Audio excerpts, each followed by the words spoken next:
తిరుపతి జిల్లాలో దారుణం వెలుగు చూసింది. నవమాసాలు మోసి పెంచుకున్న కుమార్తెను కిరాతకంగా హతమార్చింది తల్లి. అంతటితో ఆగలేదు, గుట్టు చప్పుడు కాకుండా ఖననం చేసింది. భయాందోళనలకు గురిచేసిన ఈ ఘటన ఆలస్యంగా వెలుగు చూసింది.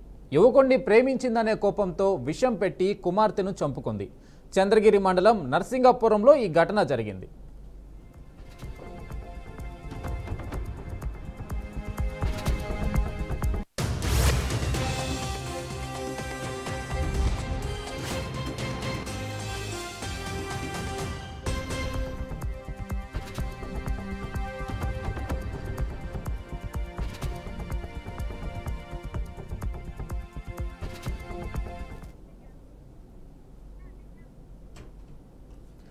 మూడేళ్లుగా ఒకరికొకరు గాఢంగా ప్రేమించుకున్నారు.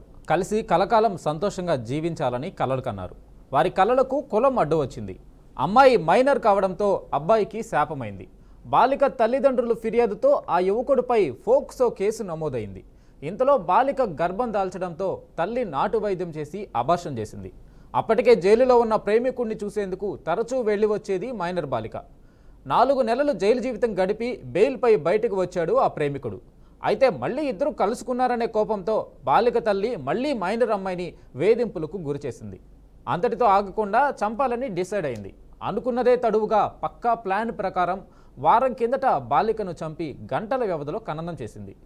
గ్రామస్తులు, ప్రేమికుడు ఇచ్చిన సమాచారంతో పోలీసులు చేసిన దర్యాప్తులో సంచలన విషయాలు వెలుగులోకి వచ్చాయి.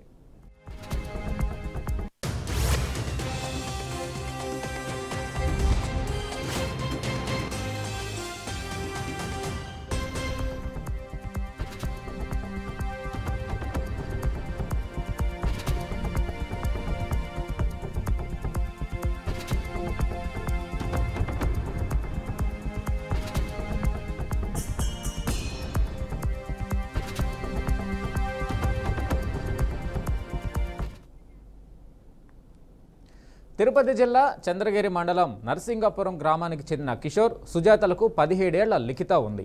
భార్యాభర్తల మధ్య వివాదంతో గత కొన్నేళ్లుగా సుజాత తన మైనర్ కుమార్తెతో కలిసి అదే గ్రామంలో నివాసం ఉంటూ తిరుమలలో అవుట్ సోర్సింగ్ ఉద్యోగిగా పనిచేస్తుంది. గ్రామానికి సమీపంలోని మిట్టపాళెం హరిజనవాడకు చెందిన అజయ్తో 3 ఏళ్ల క్రితం లిఖితతో ప్రేమలో పడింది.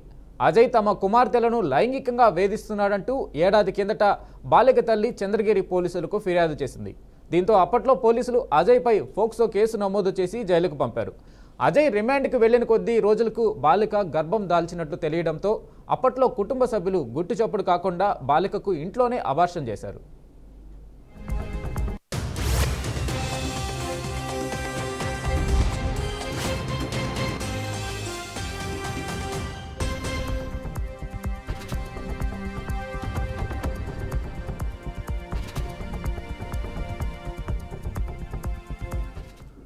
ఫోక్సో కేసులో సబ్ జైలుగా రిమాండ్ ఖైదీగా ఉన్న అజయ్ను లిఖిత ఎవరికీ తెలియకుండా తరచూ జైలుకు వెళ్లి పరామర్శించేది. తల్లి హెచ్చరించినా లిఖితలో మార్పు రాలేదు.